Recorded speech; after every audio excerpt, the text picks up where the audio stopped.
Olá, cursistas do LEEI, sejam bem-vindos a mais um encontro do nosso processo formativo, que ocorre com as cidades de Itaiaçu, Taquaral e Itaiúva. Eu quero agradecer vocês por todos esses encontros que estamos promovendo, a participação, a efetiva realização das atividades e tarefas, mesmo em meio a toda a demanda que vocês têm. Então, eu agradeço muito, sejam bem-vindos, que vocês possam absorver o máximo de tudo que a gente vem construindo até aqui. Gostaria de fazer um breve relato daquilo que a gente vem construindo ao longo desses períodos, desse momento. Nós tivemos aí o nosso primeiro encontro, falamos como que era a estrutura do LEEI, vocês colocaram as suas expectativas, né, os seus anseios com relação à formação. Algumas pessoas trouxeram palavras como oportunidade de aprendizado, conhecimento, mudança, esperança. E ainda bem que o único fato que vocês colocaram como não sendo positivo foi o fato de nós termos pouco tempo e poucos encontros, e espero que mesmo nesse pouco tempo a gente consiga explorar ao máximo. Eu quero muito agradecer as articuladoras que estão me ajudando, né, estão contribuindo aí com vocês também nas suas cidades, e espero que a gente consiga fazer o melhor dentro dessa formação. E ainda seguindo nesse propósito de leituras, eu separei um texto que está no caderno 0, página 9, que tem como título um convite que a gente se faz a pensar. Esse texto é da Lígia Cademartori e eu espero que vocês consigam compreender e internalizar a riqueza que esse texto traz. Eu vou fazer a leitura. Com frequência, encontramos frases sobre nosso tema que começam assim: a criança é, a criança sente, a criança reage. Esquece que a criança não existe. Como não existe a mulher, e contrariando o que certa corrente psicanalista afirma, tampouco existe o homem. Dito assim, desse modo que nivela individualidades. Mas existem sim crianças, como existem mulheres, como existem homens, em múltiplas individuações. Quando generalizamos, presumimos. Quando presumimos, observamos pouco. Quando observamos pouco, não aprendemos. E se não aprendemos, o que podemos ensinar? A primeira infância é alvo das mais diferentes teorias. Distintas contribuições delas certamente serão entrecruzadas aqui. Isso é bom. Nosso suposto saber será abalado. E se tivermos sorte, haverá lugar para a formulação de hipóteses novas. Não voltaremos para casa com a mesma bagagem. E a proposta é realmente essa. Não é tentar identificar o que você faz de certo ou o que você faz de errado, mas sim ver novas possibilidades dentro da realidade de vocês. E claro que de maneira individualizada. Por exemplo, nós temos um grupo bem grande, né, de professores aqui, coordenadores, diretores, e vocês, cada um tem a sua particularidade. Tem aquilo que você se familiariza mais, tem aquilo que você gosta mais, e dessa maneira que você vai interagir com o curso, vai interagir comigo, com os seus colegas e posteriormente com as crianças. Então, devemos considerar todas as particularidades e individualidades de cada um, bem como ela coloca no texto, porque assim nós vamos ter muitas teorias mesmo. Cada um vai falar que você deve fazer de uma maneira, isso nós já conversamos, né? Ora você decora demais, ora você decora de menos a sala, ora você usa EVA, ora você não usa, assim pode, assim não pode. Eu posso ensinar a ler, eu posso ensinar a escrever. Como que eu vou separar essas duas coisas? Ou será que elas são indissociáveis, como cuidar e educar? Como que esse processo está acontecendo dentro da minha sala, com as minhas crianças?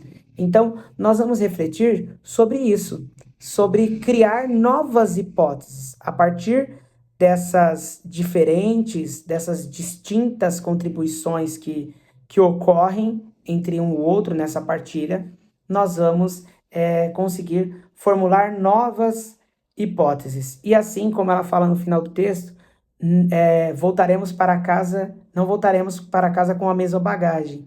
E é desse modo mesmo que a gente faz, né, quando viaja. Por exemplo, se você vai na praia, você traz conchas, dependendo do lugar que você vai, você traz pedras, lembrancinha para alguém. Ou mesmo se você achar que não traz nada, pelo menos você traz uma roupa com lama daquele lugar que você foi, ou você traz uma lembrança que seja.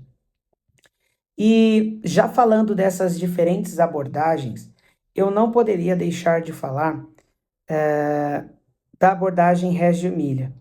Para quem não sabe, existe uma cidade, uma vila, chamada Reggio Emília, na Itália, e eu vou contar, claro, a minha maneira, mas que posterior à Segunda Guerra Mundial, se pensou em reconstrução, não só lá, mas diversos lugares no mundo que fizeram parte da Segunda Guerra Mundial. Mas lá, especificamente, um cara chamado Loris Malaguzzi, ele teve a brilhante ideia de pensar que esse recomeço ele deveria partir da criança. Então, que deveria ser pensado a cidade para a criança e tudo voltado para a primeira infância, para que eles conseguissem seguir adiante. Então, a partir daí, foi se pensado diferentes maneiras de se relacionar com esse recomeço, com essa criança. E aí, eu vou tentar simplificar qual é o meu entendimento sobre a abordagem Reggio Emília. Eu entendo, diante dos textos, é claro, e daquilo que ele mesmo fala, que a criança, sim, nessa abordagem, como outras abordagens construtivistas, ela é o centro do processo formativo, ela é o centro dessa aprendizagem e que ela precisa ser respeitada nessa sua individualidade. E aí eu fiz até algumas anotações aqui, eu coloquei aqui o seguinte: então, nessa perspectiva, parte do pensamento que os adultos têm atividade prioritária. Qual é a sua função? E eu quero chegar nesse ponto. Qual é a sua função de professor? É de escutar e de reconhecer as potencialidades de cada criança. Seja ela pequenininha, seja ela uma criança bem pequena, uma criança pequena, uma criança, um bebê, né? Então, dentro da potencialidade dessa criança, o que ela pode fazer, o que você pode proporcionar individualmente para cada uma. Claro que numa sala toda você vai fazer pensando no coletivo, mas a sua observação ela precisa ser individual. Não dá para você olhar as crianças todas iguais. E aí eu te pergunto, você professor, está escutando essa criança? Você está ensinando ou você está aprendendo? Ou as duas coisas ocorrem de maneira simultânea? E eu já quero adiantar vocês que ao longo dessa formação, vocês conseguirão ver que nós, na nossa percepção, consideramos que a gente está para ensinar essa criança e que talvez ela vai trazer algumas contribuições, mas não tantas. Então eu vou trazer um vídeo hoje para vocês que vocês vão ver que o fato da professora deixá-los como pesquisadores e exploradores, que a professora aprendeu algo que ela jamais aprenderia ao longo da sua trajetória de vida mesmo. Por quê? Porque ela foi uma professora que proporcionou possibilidades. Então vamos lá. Olha só.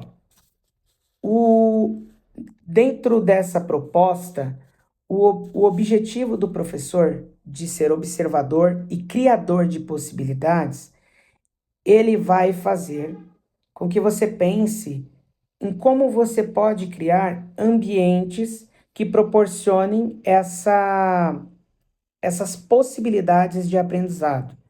E a criança, ela passa a desenvolver um papel de pesquisador já na primeira infância, de pesquisador, de explorador. Ele vai criar as suas próprias hipóteses sobre as coisas entre erros e acertos, Como, por exemplo, pegar um ovo e ele pegar e bater aquele ovo e ver que aquele ovo quebra, né? Então, a sua experiência vai fazer com que ele entenda que aquilo é frágil. Ou que aquele ovo, se nós explorarmos num âmbito maior, né? Alguém que mora num sítio ou coisa do tipo, saber que aquele ovo nasce depois um pintinho e que esse pintinho depois vira galo. Claro que vai ser um período maior nesse processo todo, mas ele vivenciaria aquilo, essa pesquisa na prática. E aí, dentre essas descobertas, os erros e acertos dessa criança, eu pensei em como nós deixamos de ser pesquisadores ao longo da vida. Porque antes, até fazendo uma referência às memórias trazidas no nosso encontro anterior, antes nós subíamos em árvores, nós construíamos coisa, fazíamos cola, explorávamos muito os lugares, né? Os quintais, às vezes nem o seu quintal, o quintal alheio. Colhia batata, né? Pegava a batata do vizinho, mandioca, plantava e pegava bicho para criar. Então, nós fomos fazendo essas descobertas ao longo da vida, e isso, se nós olharmos no âmbito acadêmico, são grandes pesquisas, né? E depois eu penso que a escola, ela, no meu caso, me podou muito frente a isso. Quando nós íamos fazer uma pesquisa, um trabalho, sempre era chato, né? Não era prazeroso, não era algo que eu queria, era porque o meu professor mandou, então eu tinha que ir a uma biblioteca, porque não tinha internet, eu tinha que escrever e eu não queria escrever. Então, tudo isso foi feito de uma maneira nada prazerosa. E isso a gente percebe depois, quando a gente cresce e precisa fazer uma faculdade, quanto faz falta. E o quanto é importante quando nós estamos numa faculdade, quando nós estamos à frente de uma formação, o quanto isso é importante para a nossa prática pedagógica. Né? E aí você volta a se tornar pesquisador. Mas, se nós olharmos na perspectiva de Reggio Emilia, da abordagem de Reggio Emilia, segundo Loris Malaguzzi, ele vai dizer que essa criança, ela é a pesquisadora. Então, olha que diferença é olhar por essa perspectiva. E também nós temos aí habilidades sociais. Então, pensa aí, habilidades sociais. Como vamos desenvolver habilidades sociais? E como eu disse para vocês, nas tarefas que a gente tiver que abordar aspectos teóricos, de leis, de diretrizes, critérios, o parecer, vocês vão começar a perceber ao longo do processo formativo do lei que vocês já fazem determinadas coisas, já atendem determinados direitos dessas crianças, porém, simplesmente vocês não visualizaram isso na sua prática, mas que você vai conseguir visualizar, que você vai conseguir vislumbrar isso na sua prática, tá? Mas vai ser um processo. Então, vamos agora pensar nas habilidades sociais. Essa criança, dentro desse seu processo de pesquisa e de partilha com os seus colegas, de descobrimento dos espaços, ela vai ter que se impor em alguns momentos. Ela vai chorar, ela vai brigar, e aí nós vamos explorar as habilidades sociais, também como habilidade de fala, habilidade de escuta, habilidade de argumentação. Tudo isso vai ocorrer ali. E com certeza isso já acontece. Falta, às vezes, tá? Pode ser que vocês já façam. Você saber como registrar isso. Então, diante de um diálogo de uma criança, você elaborar um texto, você gravar, que hoje nós temos esse recurso de foto, de vídeo, que documentando tudo isso, você vai perceber o quão rico é esse universo das infâncias. Como isso é maravilhoso, bem como os segredos debaixo do parquinho, né? Os segredos debaixo da mesa. E aí, esse professor mediador que registra, que tira foto, ele tem que pensar como dar vida a essas produções da criança, né? Que a gente falou na aula anterior sobre a estruturação dos espaços, a exposição dos materiais das crianças, como que esse espaço ele se relaciona com a criança, Como que esse espaço, esse ambiente, essa escola, ela se relaciona com a comunidade local? Então, é pensar mesmo em ter textos feitos pelas crianças, pro professor, mas texto feito pela criança, sim. Eu vou mostrar exemplos, mas pensa só, vocês um dia de parque, depois desse parque, você, olha, vamos construir um texto. E aí o professor vai escrevendo o texto. Cada relato de uma criança você vai escrevendo. Pode ter frase de uma criança X, ela falou algo interessante. Faz a frase, escreve a frase junto com eles, vai falando palavra por palavra, expõe essa frase, ele vai saber o que está escrito, ele vai saber comunicar a outra pessoa o que está escrito ali. Se não souber de imediato, ao longo do processo vai saber. Então ali haverão seus desenhos, suas produções, seus diálogos, esculturas, todas as produções das crianças. Lembrando sempre, né, na altura abaixo dos 95 centímetros, que também faz parte da proposta de Reggio Emilia de ter os parques, né, com brinquedos que as crianças possam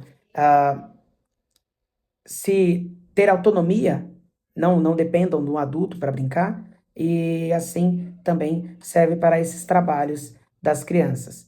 E quando ele perceber as coisas que ele faz está ali, ele vai falar: olha, esse lugar é importante. O que eu faço é importante. Então ele vai se sentir realmente protagonista nesse processo. E se sentindo protagonista nesse processo, ele também pode começar a perceber que aquele desenho que ele fez, ele poderia ter feito melhor. Que ele não terminou determinado trabalho ali, determinada tarefa, que ele podia fazer tal coisa. E ele vai também acompanhar a evolução desses trabalhos ao longo dos dias que se passarem dentro ali do ambiente escolar. E aí, nós chegamos a há mais uma coisa interessante, que quem já estudou Lois Malaguzzi sabe que um dos livros, talvez o mais famoso dele, é As 100 Linguagens da Criança. E nessas 100 linguagens que Lois Malaguzzi fala, ele, ele traz para nós que a criança ela tem diferentes maneiras de falar, né?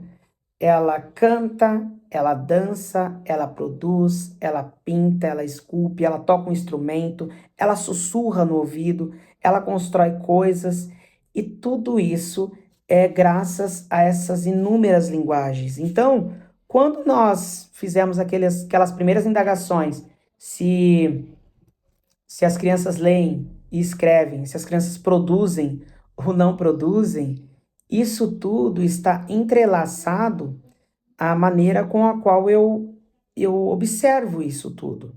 Tá? Então, ele sim, ele produz, ele escreve, ele faz leitura, ele tem a sua própria percepção, de acordo com a sua construção cultural, que nós vamos falar ao longo dessa formação.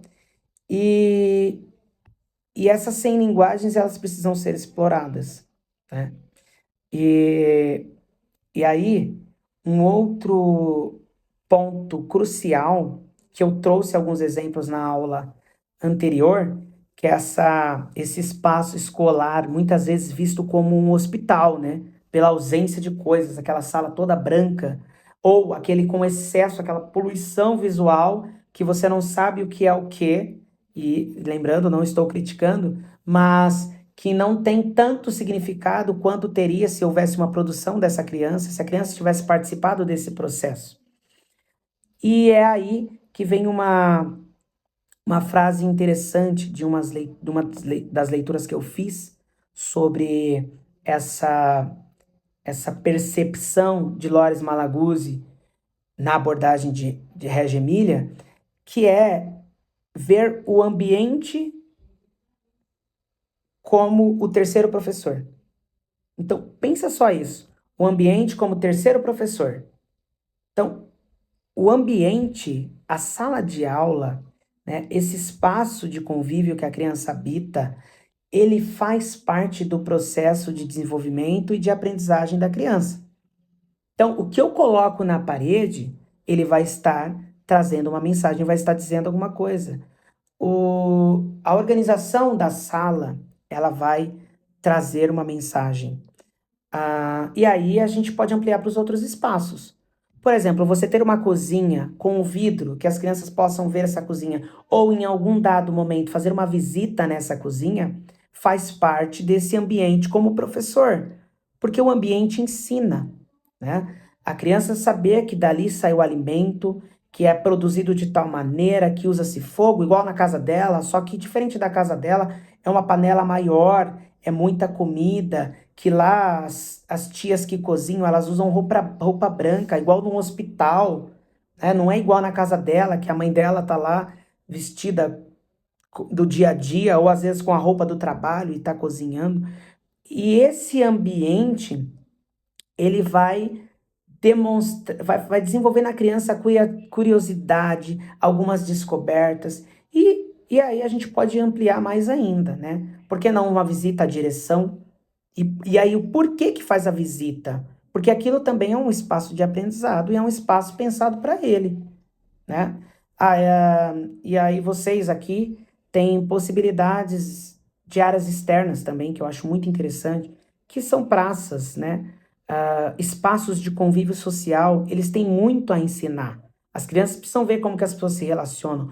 Por mais que isso aconteça com as famílias, com você pode ser diferente. Você, enquanto mediador, facilitador desse processo, você pode fazer determinadas intervenções que talvez os pais não fariam. Ou você tenha percepções que talvez os pais também não teriam, né? E é isso, e assim seguimos aqui.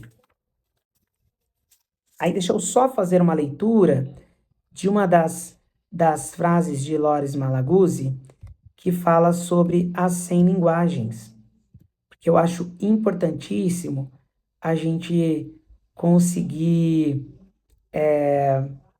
deixar de maneira poética qual era a percepção dele sobre isso. Então ele fala assim: a criança é feita de 100. A criança tem 100 mãos, 100 pensamentos, 100 modos de pensar, de jogar e de falar. 100 sempre, 100 modos de escutar, de maravilhar e de amar. Ele fala que a criança ela é sem limites. Ela não tem limite para as suas linguagens, para o seu aprendizado. Ela é sem limites. E o que ocorre é que ao longo da vida nós vamos sendo podados mesmo, né? Às vezes, até nas artes, muitas pessoas são podadas por falta de oportunidade, por falta de vivências aí que lhe proporcionem estar nesses meios. Então, nós somos podados. Então, não se esqueçam disso, de proporcionar ambientes prazerosos e educativos, de proporcionar diferentes linguagens, né? E nós vamos falar disso aqui ao longo do nosso encontro. Que seja com a música, com a poesia, com o livro, com uma contação de história, você precisa possibilitar diferentes experiências a essa criança. E seguindo aqui, eu queria compartilhar com vocês as percepções das nossas colegas aí com relação a essas formações que nós estamos fazendo. Como vocês sabem, nós temos aí um caderno de memórias que ele já vai acabar tomando outra forma, deixando de ser só caderno, mas eu quero que tenha fotos e até vídeo mesmo. Eu sei que já falamos bastante coisa, ou melhor, já falei bastante coisa, mas agora vamos para a nossa pauta, tá? Então nós temos aí, já fizemos a abertura, já fizemos a nossa primeira leitura, já compartilhamos as nossas memórias e falamos também da proposta de Reggio Emília. Agora, eu quero tratar com vocês os aspectos mais específicos com relação a essa formação em si. Então, nós vamos começar a falar aí da leitura, vou só colocar aqui a ordem, né? Leitura pela professora, o que as crianças podem aprender nas situações de leitura, quais saberes as crianças revelam durante a roda de leitura, depois a rotina, a leitura, né? Como atividade diária, infância e a formação cultural. Então, este vai ser aí o desenrolar da nossa formação. E como eu havia dito, agora eu trago para vocês aqui um vídeo da professora Tami Cunha, e ela consegue mostrar, né, na prática, né? Acho que eu falo muito isso para vocês, que a proposta é trazer possibilidades para vocês aplicarem. Então, como eu tinha falado na outra aula, tinha até partilhado com vocês alguns vídeos sobre essa forma com a qual você lê, como você lê, a entonação de voz, o porquê eu leio, né? Que foram algumas indagações que nós fizemos.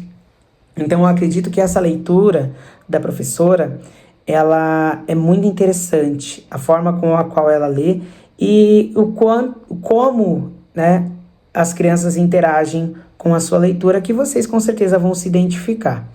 Vamos assistir aqui o vídeo.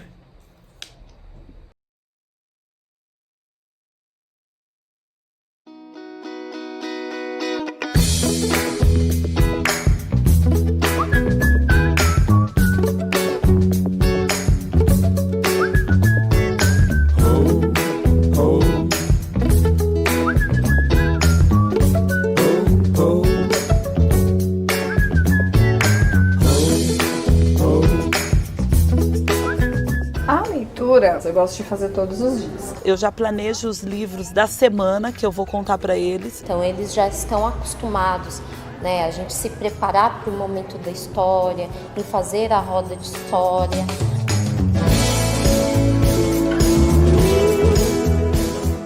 E o bobo da corte? Lembrou das suas memórias.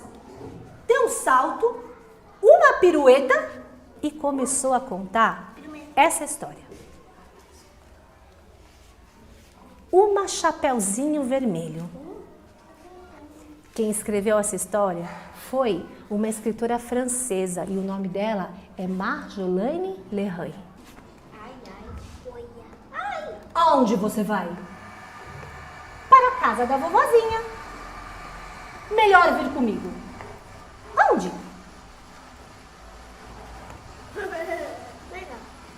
Até a mesa.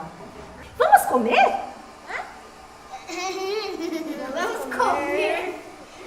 Sim! Um pedaço de carne bem vermelha e sangrenta.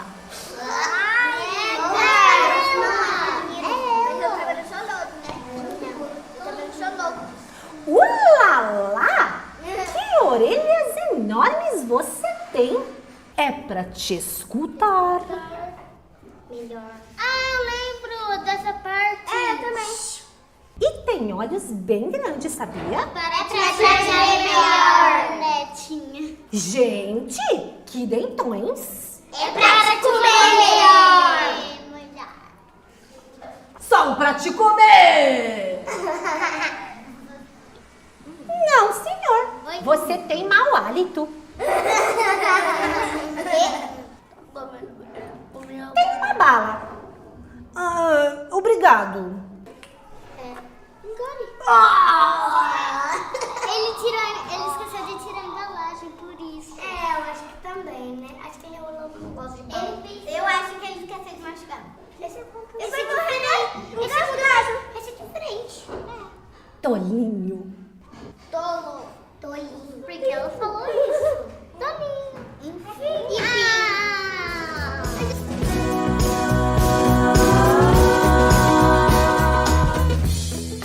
Jacaré, não. Todo dia, bem cedinho, a Luísa acorda. Deixa eu ver. Tira o pijama e veste a roupa. Ela veste a calcinha, veste a calça, veste a meia, veste a camiseta, veste o casaco, veste o jacaré. Jacaré? Não. Jacaré não é roupa. Jacaré é bicho. Que maluco. Que maluco. Na frente da escola, ela encontra a mãe do Léo, encontra o pai da Bibi, encontra o avô do jacaré. Jacaré não! Jacaré não estuda na escola. Jacaré É bicho. é bicho. Quando a Luísa volta pra casa, Ela toma banho. Ela toma banho e lava o corpo inteiro. Ela lava o cabelo, lava os braços, lava os cotovelos, lava a barriga, lava o umbigo, lava os pés e lava o jacaré. Jacaré! Não! Jacaré não é parte do corpo. Jacaré é bicho. Depois que a Luísa dorme, ela tem um sonho muito bom. Ela sonha com um rio bem grande. E nesse rio tem muita água. Tem peixe. Tem sapo, tem barco. Tem tartaruga. Tem sapo. Tem um barco. Tem um pescador. E tem um... Jacaré! Sim! Sim! No rio tem jacaré mesmo. É lá que ele mora.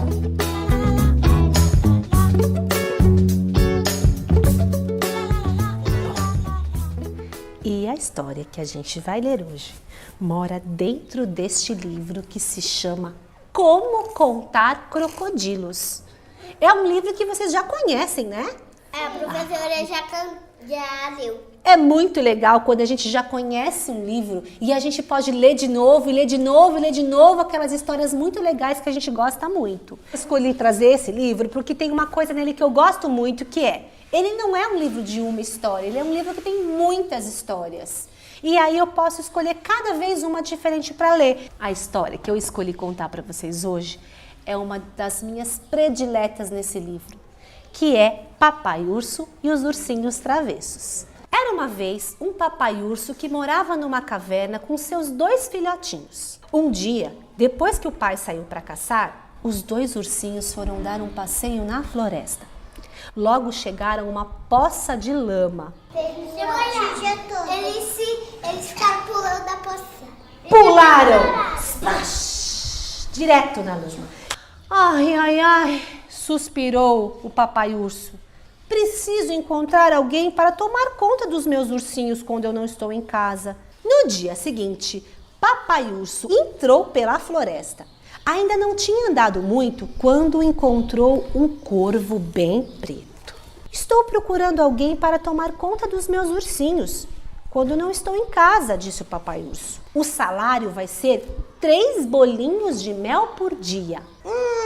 Se for para ganhar 3 bolinhos de mel por dia, eu quero tomar conta deles, disse o corvo preto. É só eu abrir o meu bico pontudo e piar um crau, crau, crau. Num instante eles ficam comportados. Corvo preto, disse o Papai Urso, você não é bem o tipo de pessoa que eu estou procurando.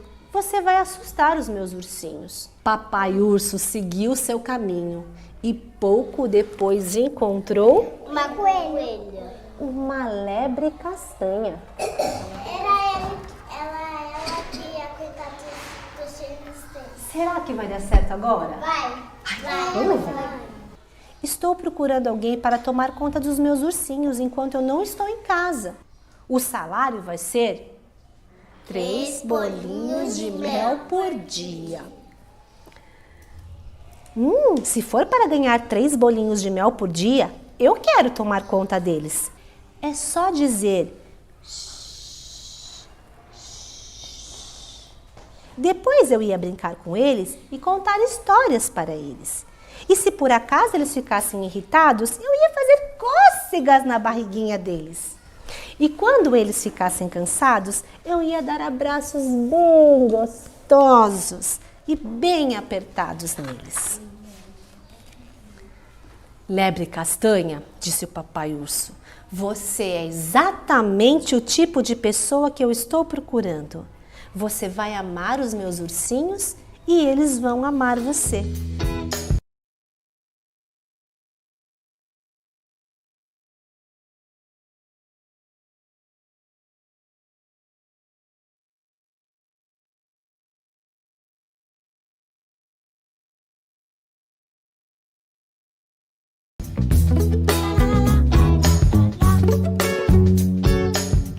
A professora Luciana hoje falou pra gente de algo que faz parte da rotina diária com as crianças, que é a leitura. Ficou muito perceptível como aquelas crianças que estavam fazendo o reconto são de fato crianças familiarizadas com essa situação, né, da roda de leitura, com os livros e especialmente com aquele livro. E esse tanto de reconto dessa história, por mim, eles foram também já se beneficiando, porque depois eles podem recontar essa história olhando as ilustrações e recontando isso de memória.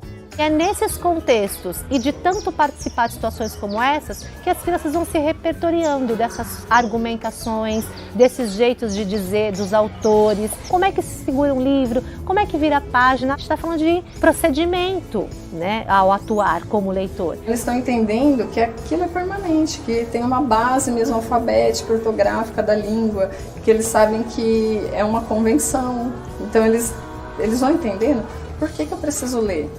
Qual que é a importância? Porque eles precisam entender o que eles estão fazendo com isso, porque dá significado.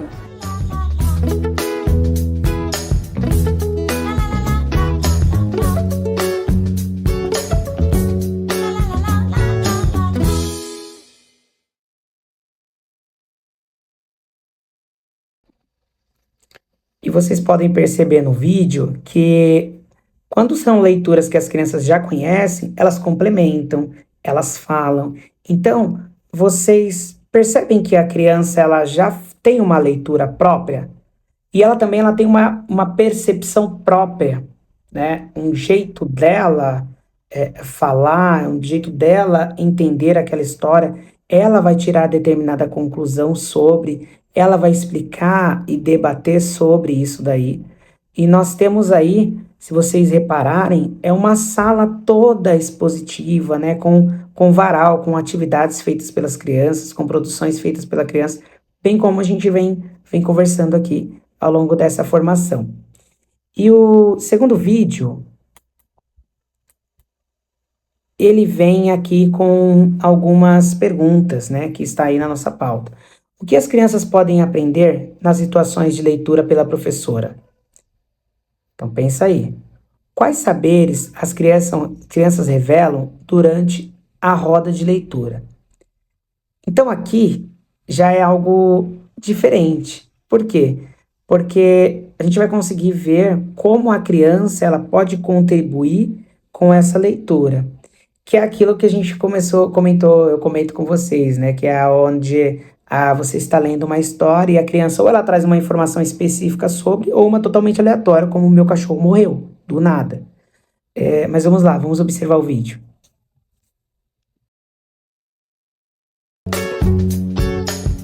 A professora Luciana hoje falou pra gente de algo que faz parte da rotina diária com as crianças, que é a leitura. Ficou muito perceptível como aquelas crianças que estavam fazendo o reconto são de fato crianças familiarizadas com essa situação, né, da roda de leitura, com os livros e especialmente com aquele livro. E esse tanto de reconto dessa história, por mim, eles foram também já se beneficiando, porque depois eles podem recontar essa história olhando as ilustrações e recontando isso de memória. É nesses contextos e de tanto participar de situações como essas que as crianças vão se repertoriando dessas argumentações, desses jeitos de dizer dos autores, como é que se segura um livro, como é que vira a página. A gente está falando de procedimento, né, ao atuar como leitor. Eles estão entendendo que aquilo é permanente, que tem uma base mesmo alfabética, ortográfica da língua, que eles sabem que é uma convenção. Então eles vão entendendo por que eu preciso ler. Qual que é a importância? Porque eles precisam entender o que eles estão fazendo com isso, porque dá significado.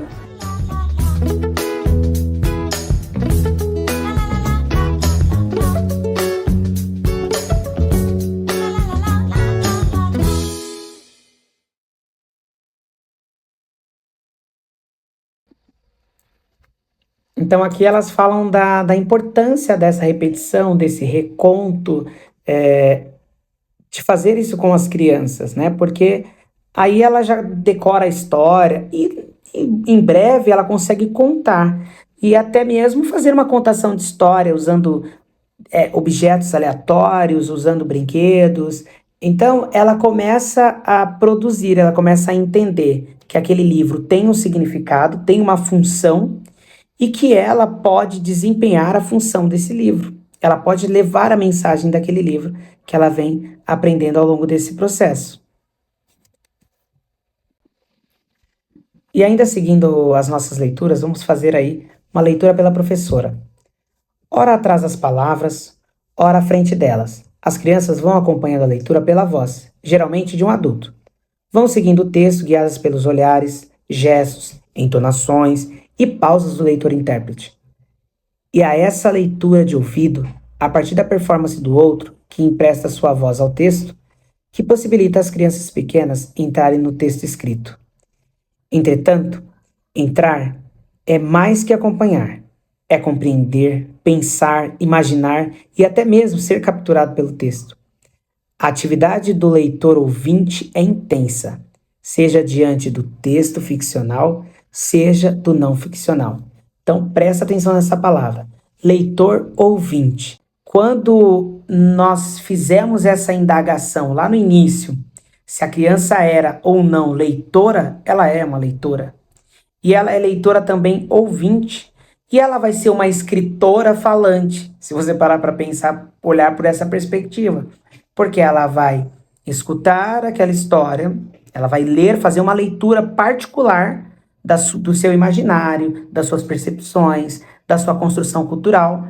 E, posteriormente, ela vai contar também na sua percepção. Pode ser que a criança decore o texto? Pode ser. Com essa repetição, pode ser que ela decore. Mas também pode ser que ela venha a ter uma percepção independente. Que é essas coisas, né, de você contar uma história, quem conta um conto aumenta um ponto. E aí, depois essa história está toda modificada, como lá no Telefone Sem Fio. E aqui, retomando aí a nossa exposição de objetos da infância, eu quero entrar nesse aspecto cultural, que faz parte dessa construção histórica dessa criança, que vai trazer as suas próprias percepções frente ao mundo, suas próprias leituras e também suas próprias escritas. E aí eu pergunto a vocês, o que é cultura? Né? Na etimologia da palavra, nós vamos achar diversos termos, né? É a construção de costumes de um povo. E aí eu tenho aqui, que marcas da cultura local, familiar, da comunidade podem ser percebidas nos objetos expostos?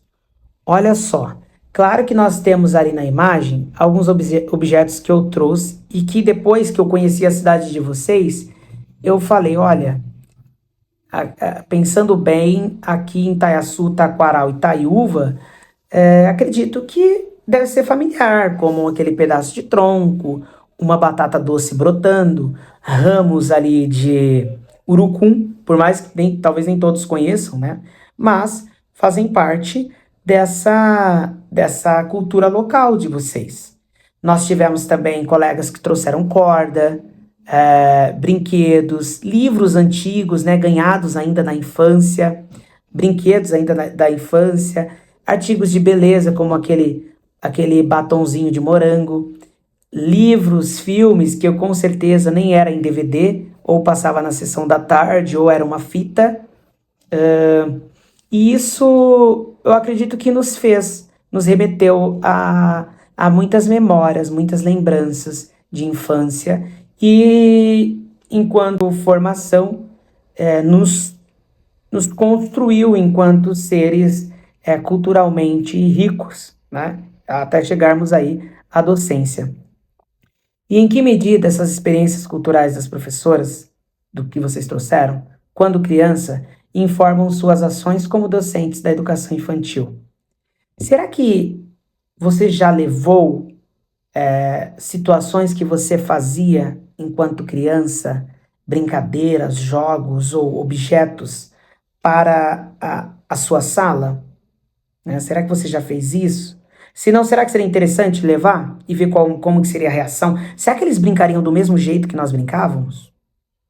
Não sei. Será que eles não vão gostar? Ou será que eles vão se sentir muito interessados? Acho que fica a dica aí. Como a memória participa desse processo?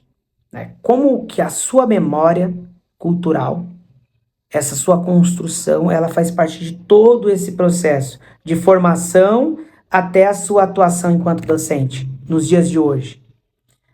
Então, olha só, aqui vai algumas perguntas para a gente refletir sobre a infância e a nossa formação cultural. Que marcas da cultura local, familiar, da comunidade podem ser percebidas nos objetos que vocês levaram para nós? Qual lugar a família ocupou nessas experiências de infância? Isso é importantíssimo. Temos muitos relatos de experiências apenas que não têm objetos. Por quê? Porque são essas experiências que nos formaram. Por exemplo, eu tenho algo muito ligado com a música, mas eu não conseguiria, talvez... A música ela não é física, né? Mas um disco, acredito que consiga retratar essa minha infância. Então, enquanto eu brincava, eu escutava música que o meu pai estava escutando. Que relações você identifica entre a infância, as famílias e a formação cultural? É um conjunto, né? E a escola? Gente, eu estou aqui dando meio que as respostas, mas eu quero que vocês depois reflitam sobre isso, né? No seu particular, vocês reflitam sobre isso, tá? E a escola? Como a educação infantil se relaciona com a formação cultural da infância? De que forma a sua experiência nessa exposição problemática à ideia de cultura como acúmulo de bens ou conhecimentos? Muitas pessoas aí veem a cultura como um acúmulo de bens mesmo. E nós sabemos que ao longo da nossa história, quem detinha aí o conhecimento, se a gente olhar por uma perspectiva de patrimônio cultural, era tido como intelectual, como mais importante, mas nós sabemos que as vivências, tanto das pessoas mais simples, né, tanto quanto as transmitidas oralmente, elas também têm a sua relevância. Em que medidas as experiências culturais das professoras, quando crianças, informam suas ações como docente da educação infantil? Como a memória participa desse processo? Em que medida a sua escolha da docência na educação infantil foi marcada por suas experiências culturais? Olha só que importante isso. Por exemplo, eu vou falar por mim. No meu caso, talvez eu sempre quis ser professor, eu acho que isso não tem como, né? Mas eu fui fazer a faculdade, minha primeira faculdade de pedagogia, porque eu ganhei uma bolsa de estudos em pedagogia, eu fui fazer. Mas o que mais me cativou nesse meu processo de formação dentro da faculdade eram as artes, eram as produções, tipo, por exemplo, nós tivemos que produzir um curta-metragem, então para mim isso foi muito rico. E dali eu canalizei a minha energia e vi que eu poderia usar de todas as minhas artes na minha prática, enquanto formador de professor, enquanto professor efetivamente, enquanto coordenador de escola, enquanto diretor, mobilizando toda a comunidade escolar para as artes. Então, essas coisas para mim ficaram sempre muito alinhadas: arte, educação, cultura, formação.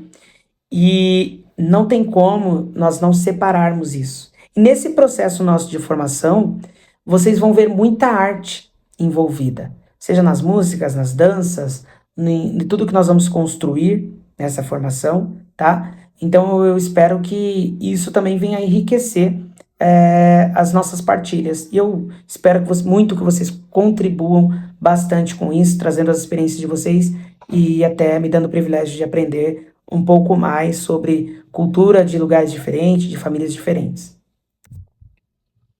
E aí vem aqui mais uma chargezinha.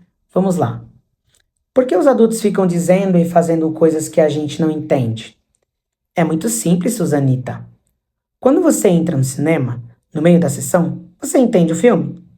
Não. Com os adultos é a mesma coisa. Como é que a gente pode entender eles? Quando nós chegamos, eles já tinham começado. Olha só que legal. E aí, agora a gente vai seguir refletindo sobre o que nós construímos ao longo desses encontros. Por exemplo, eu passei algumas tarefas, como que vocês responderam esses questionamentos, né? Como que vocês chegaram até aqui? Eu sei que para muitos não foi fácil chegar até aqui e ainda vai ter uma labuta, né? Mas eu acredito que a gente precisa acreditar em melhores condições, em uma educação diferente, em formatos diferentes, que respeite não só a criança, mas também o docente nesse processo. Porque muitas vezes, nós, professores, a educação em si, ela não é escutada. E nós temos nossos anseios, mas eu sempre penso que nós devemos acreditar num mundo melhor, em dias melhores, e se não for tão bom assim, que façamos algo para ser diferente, pelo menos aonde nós estivermos.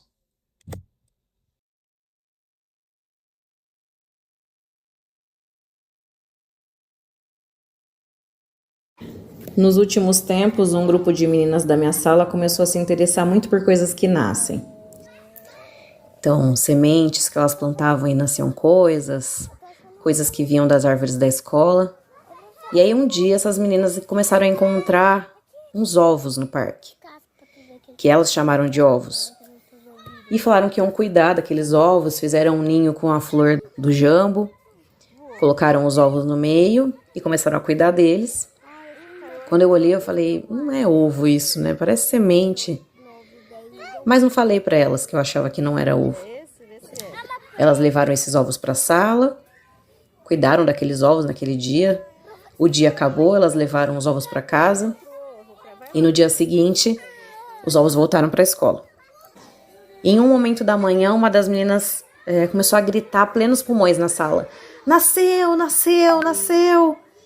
E aí eu olhei de longe, ela gritando, e falei, com certeza ela tá inventando que alguma coisa nasceu desse ovo, né? Porque isso não é um ovo. E quando eu cheguei perto, eu vi que realmente tinham nascido coisas dos ovos. De cada ovo saía uma lagartinha muito, muito pequena. E elas descobriram que nasciam lagartas desses ovos porque elas começaram a abrir eles, talvez por não ter mais paciência para esperar o que nasceria dali. E aí eu fiquei pensando sobre quantas vezes a gente duvida do que as crianças falam, ou duvida do que elas sabem, porque a gente acha que a gente sabe, ou porque a gente acha que elas não sabem. Quantos ovos a gente não deixou nascer porque a gente quis falar logo que aquilo não era ovo. Tá tendo zumbi aí com ela? Cara, parece que ela morreu.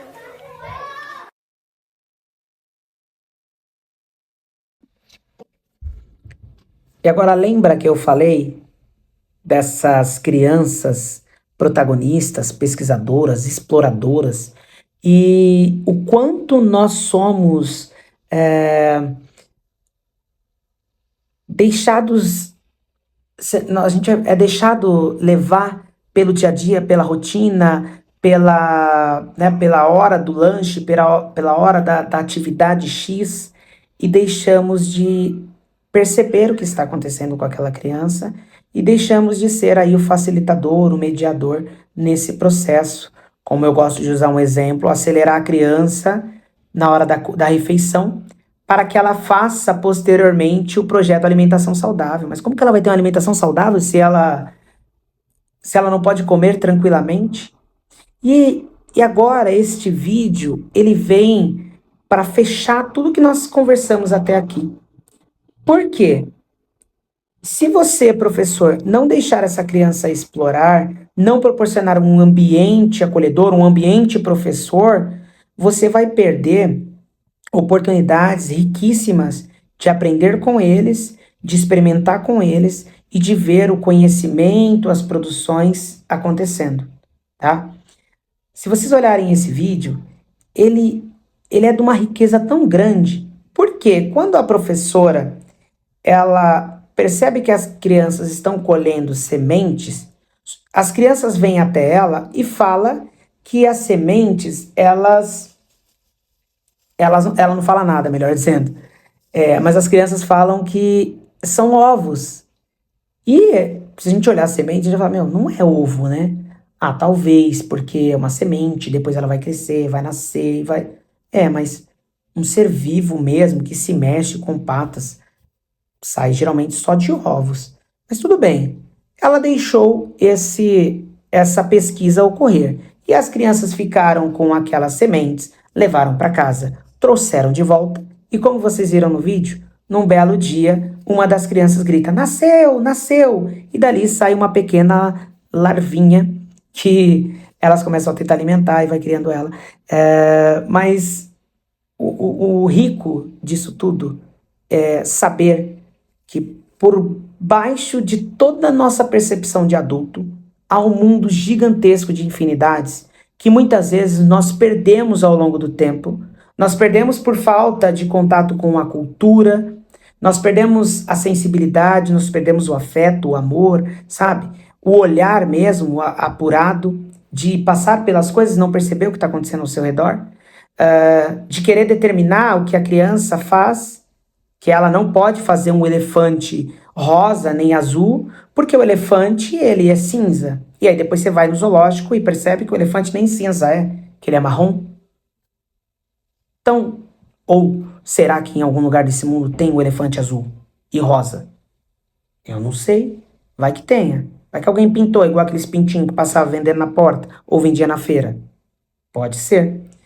Então, fiquem com essa análise particular e tentem perceber esses micromundos dentro da sua sala de aula, da sua escola, do seu espaço, do momento que você está com o seu filho, né? No momento que você está com as crianças. E agora vamos falando de cultura ainda. Nós temos aqui uma bela pintura da artista plástica Maria Madalena Santos, tá? Então, observando essa pintura, nós temos aqui um texto para falar sobre ela, de Oscar Wilde. E agora eu vou fazer a leitura. As coisas são porque as vemos, e o que vemos e como vemos depende das artes que tenham influído em nós. Então pensa em toda forma de arte, qual é a que lhe toca? Qual é a que te cativa? São as artes plásticas, são as artes visuais, é a música, é a dança, é a leitura? O que te cativa? É o que te move? O que mexe com você? E hoje, ainda mais, a gente falando de arte, nós temos as artes de multimídia, né? Os vídeos e as grandes produções, as exposições imersivas. E tudo vai daquilo que te toca, né? Então, por isso que é interessante ter diferentes obras de arte produzidas pelas crianças, porque cada um vai ter uma percepção particular. E em cada um vai tocar de uma forma diferente.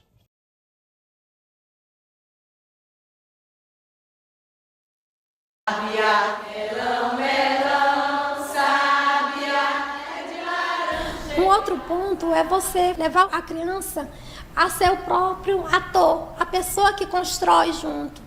O professor hoje ele não está lá para estar dizendo como fazer, ele orienta e a criança constrói o conhecimento junto.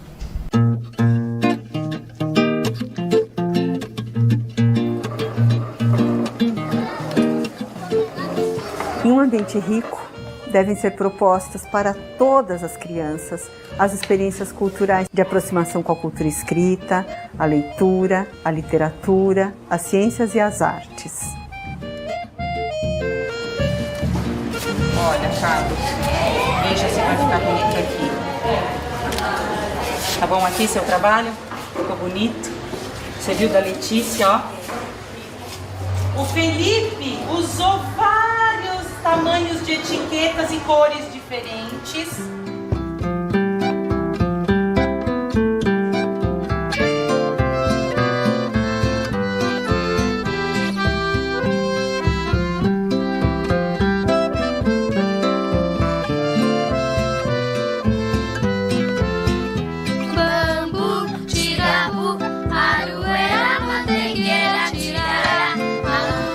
Para ser bambu,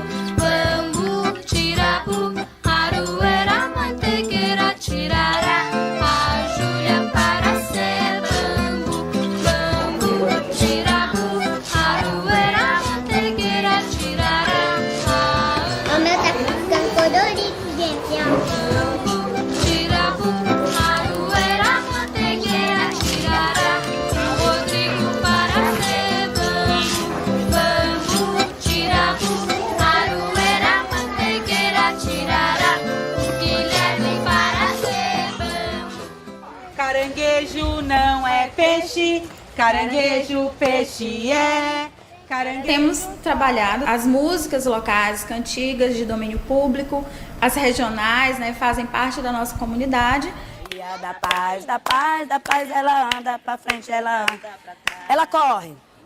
Ela corre pra um lado, ela corre pro outro. Ela corre pra um lado, ela corre pro outro. Ora palma, palma, palma. Ora pé, pé, pé. Ora roda, roda, roda. Caranguejo, peixe é.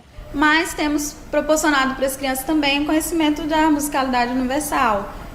Nós desejamos fortalecer aquilo que é da cultura das crianças, mas também que elas tenham conhecimento de outras culturas, né? Para procurar um pedaço do seu rabo, você também faz parte do seu rabo.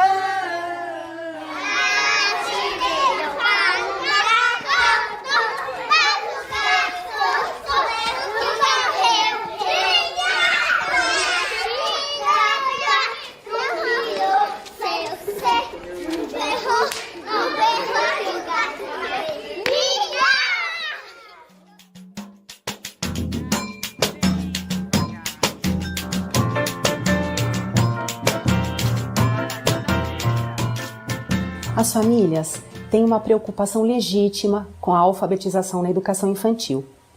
Muitas vezes as escolas oferecem propostas inadequadas de cópias de letras, de sílabas em atividades sem sentido. O contato com livros de literatura, textos informativos, poemas, se constitui em uma base importante para uma alfabetização de qualidade. Aqui eu tenho. Era uma vez um vô e uma avó. Um dia o vô acordou e disse: vá, minha velha, e faz um bolinho gostoso pra gente comer. É o vovô. É a vovó. Uma outra atividade que nós consideramos também de fundamental importância nesse processo foi a questão da leitura pelo professor. Nós líamos para as crianças ou contávamos as histórias dos livros para as crianças, mas dificilmente a gente lia com eles ou lia para eles. Ao longo das formações, fomos aprendendo sobre a importância de se escolher um bom livro, de contar para as crianças por que escolhemos esse livro, por que nós gostamos dessa editora. Isso mostrou que as crianças elas estão aptas a saberem também, a reconhecerem estilos de literatura, saber que um poema é diferente de uma narrativa e eles gostarem dessa construção, desse processo de construção. Hoje eu trouxe para vocês um livro chamado A Casa Sonolenta. Eu quero contar para vocês que eu adoro essa história. É uma história que eu conheço há muito tempo. Nessa cama tinha uma avó roncando, numa cama aconchegante, numa casa sonolenta, onde todos viviam dormindo. Quando eu tava dormindo na minha cama quebrou. Ah, você tá brincando? Quebrou sua cama? Você sabe que uma vez, eu, a minha irmã, minha cunhada, a gente tava conversando no quarto, todas sentaram assim na cama, plum, quebrou a cama. A gente começou a dar risada, todo mundo dá risada. Ih, acho que a gente tá meio gordinha, meio fortinha demais, quebramos a cama. E dava risada. Mamãe me pediu pra ir buscá-la e aqui está ela, com seu lindo vestido azul. Olha a vovó da Bintu, gente. Quem é que costuma fazer trancinha aqui no cabelo? Vocês fazem? Ai, eu acho tão bonito. Olha o cabelo dessa menina, que lindo. Será que a Bintu tem tranças assim como você? Porque aqui tá escrito as tranças de Bintu. Eu tô vendo que vocês leram O Ratinho, o Morango Vermelho, Maduro e o Grande Urso Esfomeado, do Don Wood e da Audrey Wood, são os mesmos que fizeram A Casa Sonolenta. Sou a maior coisa que há no mar. Essa é a história que eu li pra vocês, O Grande Rabanete. Do bebê. Ai, o do bebê. Como é que chama essa história? Tanto, tanto. Ai, é linda essa história do bebê.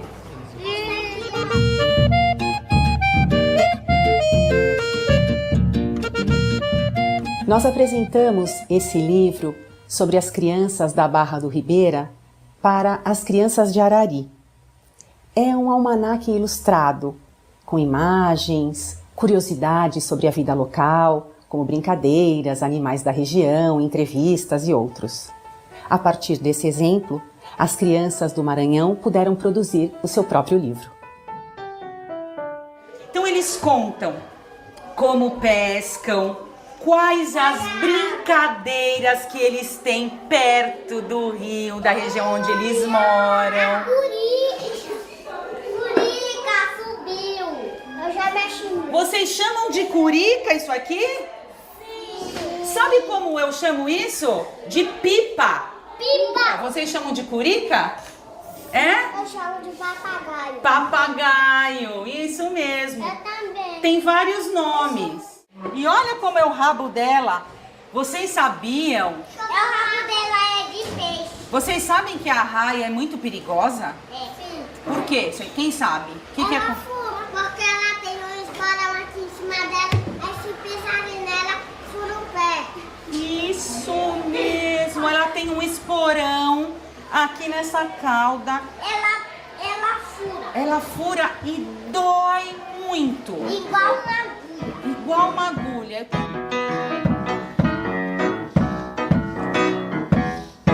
Olha o peixe que nadou na veia da golpiaba. Olha o peixe que nadou na veia da golpiaba. Olha o peixe que nadou na veia da golpiaba. Olha o peixe que nadou na veia da golpiaba. Olha o peixe que nadou na veia da golpiaba.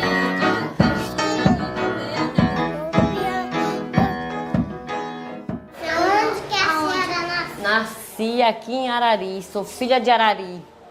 Nasci na beira do rio Miarim. Isso aqui a gente vai pescando assim, ó, vai botando ele onde tem peixe, ó.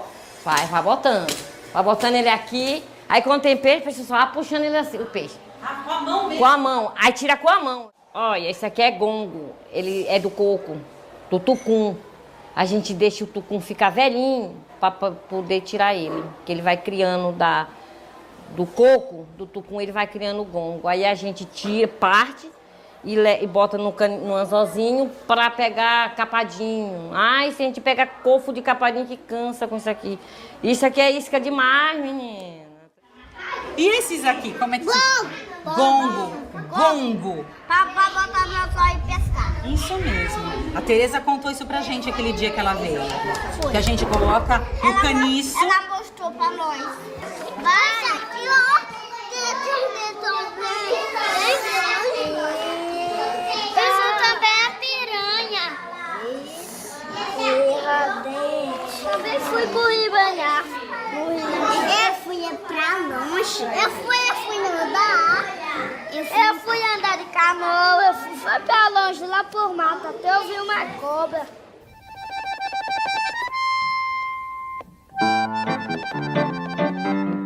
Logo nas primeiras conversas sobre o rio, as crianças demonstraram o que já sabiam e o que precisariam pesquisar e produzir.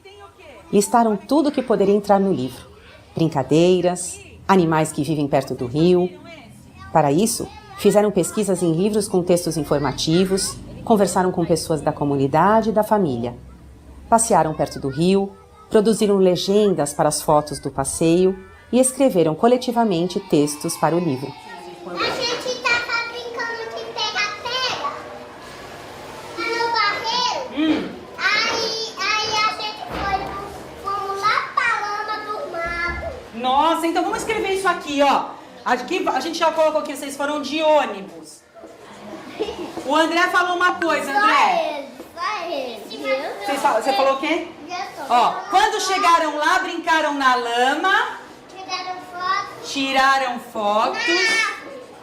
Um dia, os alunos do Jardim 1 da Escola Monsenhor foram no barreiro de ônibus. Eu aqui com uma camisa verde. Verde não. Laranja. Aqui laranja. Ele aqui. Cabelo dele. E eu aqui, ó. Cadê ele? Então, tem fotos. Vamos colocar desenhos nesse livro? Bora! Desenhos de que vocês fizeram? Que a gente pode pôr aqui no livro do Rio Mearim. Os peixes. peixes, né, Luciano? Do passeio, tem desenhos do passeio que ficaram muito legais. Brincando, desenhos de vocês brincando.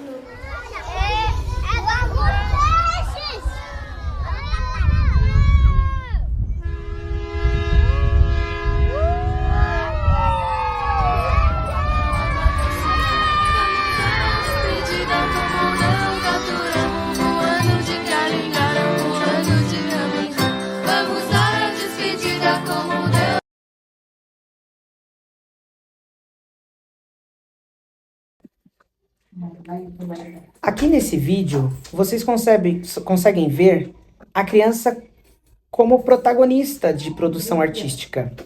Então foram dispostos diferentes itens, objetos e coisas que ela pudesse manusear nessa sua produção.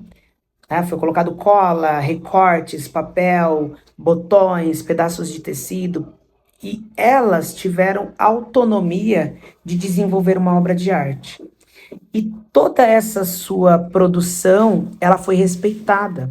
Se vocês verem, colocado na altura das crianças, a professora pergunta para a criança, olha, está legal essa produção aqui, nesse lugar?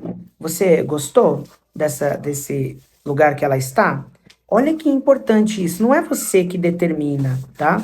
É a criança que também não determina, mas ela sugere, ela dá uma sugestão, ela é parte daquele processo. Nós temos aí as artes plásticas, né, a modelagem sendo desenvolvida, então a criança ganha palitos, pedaços de papel, argila, e ela vai manuseando aquilo livremente, criando coisas que ela quer criar. Que é esse fato de, nesse processo de desenvolvimento da criança, nós enquanto adultos, pensamos que a gente precisa direcionar, determinar, falar como que tem que ser, né, como que não é, assim, assado. E eles têm capacidade de produzir sozinhos. Eles conseguem produzir sozinhos. E eles conseguem criar, muitas vezes, coisas mais interessantes do que aquela que você determina, né? Você tem que fazer isso, então. Colocar ali itens, objetos, tinta, pincel, argila, todas as possibilidades que ela possa usar. Claro que você pode delimitar, né? 3 cores de tinta, 3 tipos de material diferente. Não é para jogar um monte de coisa lá. Tem que ter essa intencionalidade. E aí deixar ele produzir.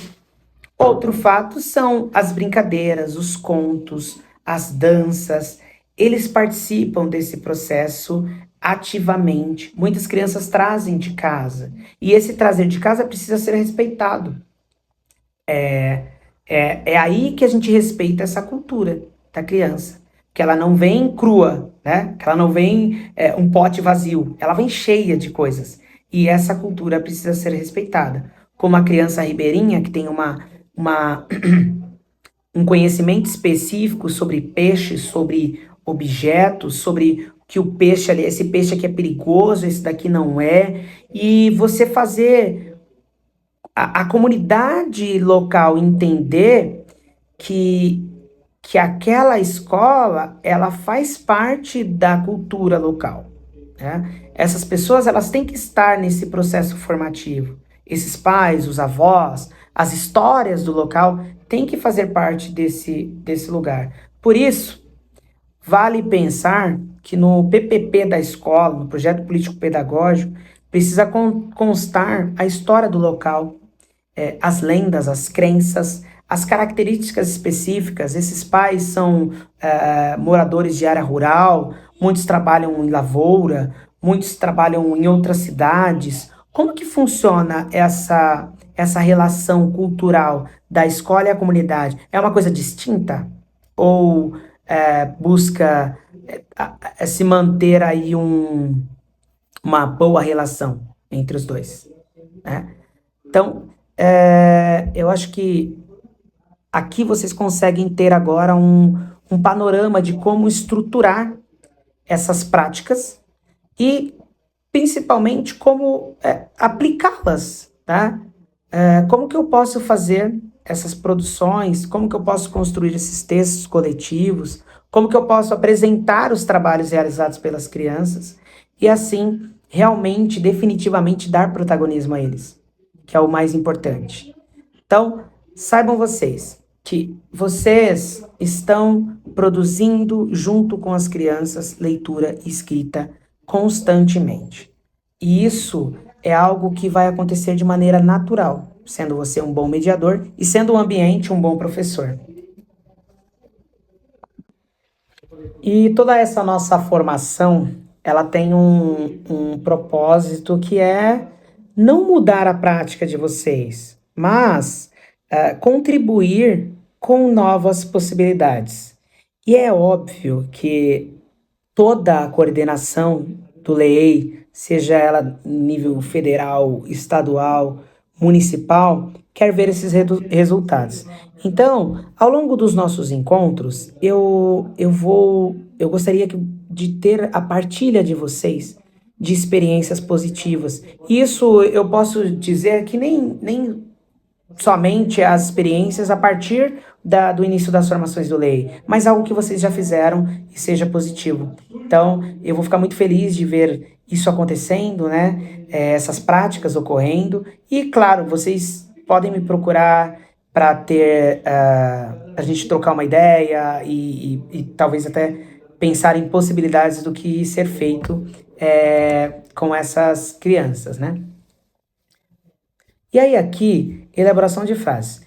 Conhecimento adquirido a partir da interação social entre as pessoas, respeitando a especificidade de cada infância. Geram memórias que nos servem como base significativa do cotidiano e assim afetamos a cultura do outro. Recordar é viver. A infância é feita de trocas. A cultura é modeladora de infâncias. Quais infâncias queremos modelar? Cultivar cultura nos faz semear grandes aprendizados na infância. Proporcionar experiências vividas da nossa infância promovem vivências e narrativas significativas para as crianças. Cultura da infância se entrelaçam, tecendo memórias doces e experiências cruciais. E aí agora, eu quero partilhar com vocês, eu sei que nós reservamos um momento no início para as memórias, só que eu queria colocar aqui, nesse momento agora, uma memória muito interessante, só que eu vou colocar de um jeito diferente. Eu poderia estar fazendo uma leitura, mas eu vou colocar ela em áudio, tá? Então, escutem aí.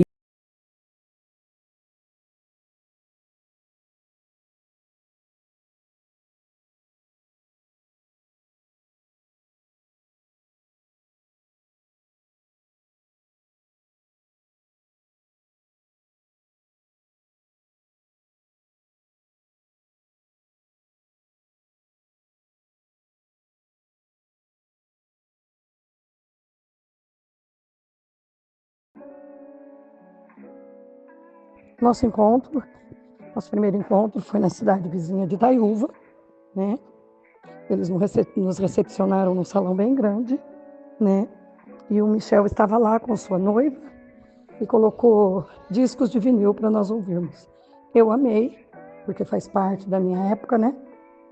E tudo que ele falou é importante.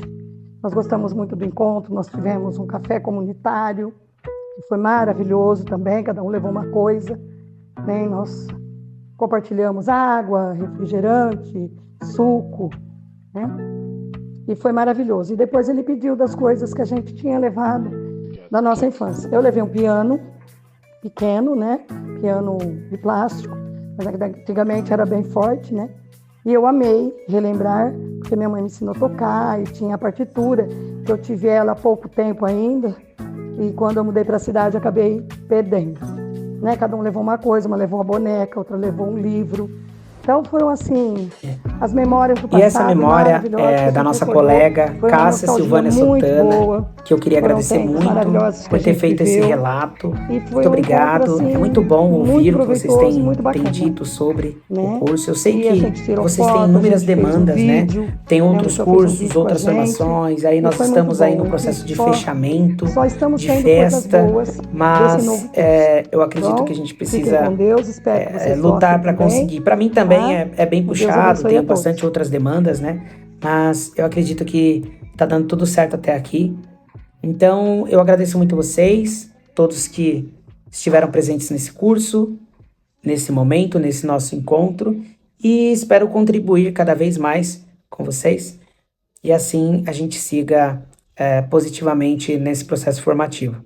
O nosso próximo encontro ele será presencial, ainda estou combinando com os colegas, mas desejo muito estar na cidade de vocês e espero que eu consiga pelo menos ver um pouco da prática, como isso acontece aí na região de vocês. Então é isso, muito obrigado, uma ótima noite a todos e até breve. Tchau.